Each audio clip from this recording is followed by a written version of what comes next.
আমি elevator education থেকে Souvik sir কথা বলছি। আজকে যারা এই ভিডিওটা দেখছো গার্জেনদের এবং স্টুডেন্টদের আমি বলছি, খুব গুরুত্বপূর্ণ ভিডিও, অবশ্যই আপনাদের স্বার্থেই আপনারা পুরো ভিডিওটা দেখুন। যারা কিন্তু মনে করছো যে ভবিষ্যতে এমবিএ করতে চাইছো বা একটা এমবিএ করার তোমাদের ইচ্ছে জাগ্রত হচ্ছে, আমি বলবো যে তোমাদের এই ডিসিশানটা একদম ঠিক, একদম তোমাদের ডিসিশানটাকে ওয়েলকাম করছি। কারণ দেখো, বর্তমানে যা অবস্থা তাতে কিন্তু এখন আর সরকারি, আমাদের অন্তত পশ্চিমবঙ্গের রাজ্য সরকারের চাকরি তো ছেড়েই দাও, এবং সেন্ট্রাল গভর্নমেন্টের ভ্যাকেন্সিও কিন্তু এখন অনেক কম। কাজেই সবাই কিন্তু সরকারি চাকরি পাচ্ছে না, এবং অনেকেই ম্যাক্সিমামই পাবে না, এবং ভবিষ্যতেও কিন্তু আস্তে আস্তে সেন্ট্রাল গভর্নমেন্ট বলো বা স্টেট গভর্নমেন্ট জব বলো, সেগুলো উঠে যাবে। এবার দেখো, এমবিএ করতে গেলেও এর অনেকগুলো প্রসেস আছে। যেমন হচ্ছে, প্রথমে তোমাকে কিন্তু একটা কোনো কম্পিটিটিভ এক্সাম, ম্যানেজমেন্ট যে এমবিএর যে এন্ট্রান্সগুলো হয় সেটাতে বসতে হবে এবং তার প্রিপারেশান কিন্তু নিতে হবে। এটা হচ্ছে তোমাদের এমবিএ করার প্রাথমিক ধাপ। এবার যারা ধরো একটা জিনিস তোমাদের আইডিয়া দিয়ে দিচ্ছি, যারা খুব ভালো স্টুডেন্ট, বিটেক ফিটেকে ইঞ্জিনিয়ারিং পড়েছে, খুব ভালো টপ লেভেলের স্টুডেন্ট, তাদের জন্য যে টাফ এক্সামগুলো ক্যাট বা জ্যাট, স্ন্যাপ, এইগুলো ঠিক আছে, ক্যাট ঠিক আছে, হ্যাঁ, কিন্তু যারা একটু মিডিওকার স্টুডেন্ট, একটু মধ্যম মেধা স্টুডেন্ট, তাদের জন্যে কিন্তু ম্যাট, সিম্যাট, এমম্যাট এই এক্সামগুলো ঠিক আছে। তো যাই হোক, যারা একটু ভালো স্টুডেন্ট তারা না হয় ক্যাট দিল, তাদের একটু বেশ ভালো, এবং ক্যাটের স্কোরের বেসিসে জিডিপিআই, গ্রুপ ডিসকাশন, পার্সোনাল ইন্টারভিউ দিয়ে তারপর তারা একটা ভালো কলেজ সিলেকশন করতে পারে। এবং তারপরেও যারা মিডিওকার স্টুডেন্ট আছে, যাদের ক্যাটে হয়তো পারবে না এত ডিফিকাল্টি লেভেল, একটু মডারেট ডিফিকাল্টি লেভেলের যে এক্সামগুলো হয় যেমন ম্যাট, সিম্যাট, এনম্যাট, এগুলোয় তারাও বসতে পারে।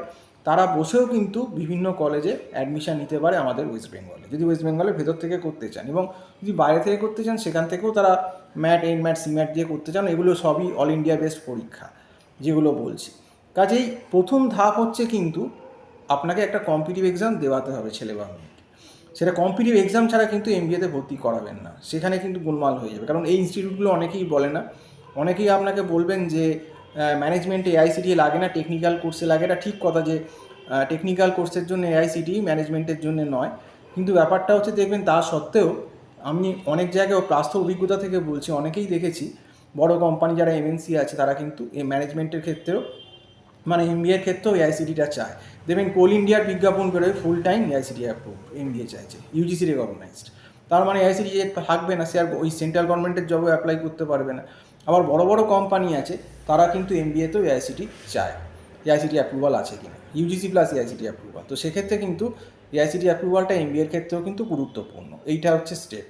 এবার এরপর ব্যাপারটা হচ্ছে, যারা একটু মিডিওকার স্টুডেন্ট, তারা যখন ম্যাট বা এনম্যাট দিয়ে কলেজগুলোয় ভর্তি হচ্ছেন, তারা কিন্তু খুব বেশি খরচা করতে যাবেন না, বিশেষ করে আমাদের বেঙ্গলে। কারণ বেঙ্গলে ম্যাট বা ম্যাটের আন্ডার যে কলেজগুলো আছে সেগুলো সবই মডারেট কলেজ। হ্যাঁ, গভর্নমেন্ট ইউনিভার্সিটিতে আপনি পড়তে পারেন, যেমন ক্যালকাটা ইউনিভার্সিটি চান্স পায়, বার্টওয়ান, কল্যাণী, এগুলোয় আপনি কম খরচায় পড়াতে পারেন, অসুবিধে নেই। কিন্তু বাকি যে কলেজগুলো ম্যাটের আন্ডারে আছে, আমি বলবো যেগুলো আপনার ম্যাকআউটের আন্ডারে আছে, সেখানে খুব এক্সপেন্সিভ কলেজে না যাওয়াই ভালো। কারণ ম্যাকআউটের কিন্তু placement MBA not up to the mark, খুব ভালো প্লেসমেন্ট কিন্তু হয় না। তবে কি স্টুডেন্টের যদি ক্যালি থাকে, সে কিন্তু নিজেও বাইরে থেকে ভালো প্লেসমেন্ট করাতে পারে। তাহলে এই কতগুলো ক্রাইটেরিয়া আপনাদের জানিয়ে দিলাম। যদি কেউ ঠিক করে নিজে প্রিপারেশান নিয়েছে, যেই হোক, ক্যাট হোক ম্যাট হোক, ঠিক করে নেয়, বা এমবিএটা যদি ভালো করে পড়ে, পড়াশোনাটা ঠিক করে নিজে করে, কলেজ যাই পড়া নিজের ওপর ডিপেন্ড করে, বাইরে থেকে যদি আমাদের মতো যারা আমরা প্রপারলি গাইড করি, তাদের মতো লোকের কাছে যদি, টিচারের কাছে যদি তারা টিউশন বা গাইডেন্স নেয়, ডেফিনেটলি আমাদের বহু ছাত্রছাত্রী মিডিওকার, তারা আমাদের থেকে গাইডেন্স নিয়েছে, এবং তারা কিন্তু যখন জব করতে করতে 3-4 বছর বাদে তারা কিন্তু যথেষ্ট ভালো ভালো জায়গায় এবং ভালো স্যালারিতে কিন্তু তারা চাকরি করছে, এবং আজকে কিন্তু তারা সুপ্রতিষ্ঠিত। যদি কোনো রকম কোনো গাইড কোনো গার্জেন বা স্টুডেন্টের লাগে, আমার ফোন নাম্বার টাইটেলে দেওয়া রয়েছে, 9831044518, আমার সঙ্গে কথা বলতে পারেন, এবং এতে হোয়াটসঅ্যাপও আছে, হোয়াটসঅ্যাপ করতে পারেন। তো আজকে এই অবধি বলেই শেষ করছি। সম্পূর্ণ ভিডিওটা দেখার জন্য অসংখ্য ধন্যবাদ। নমস্কার।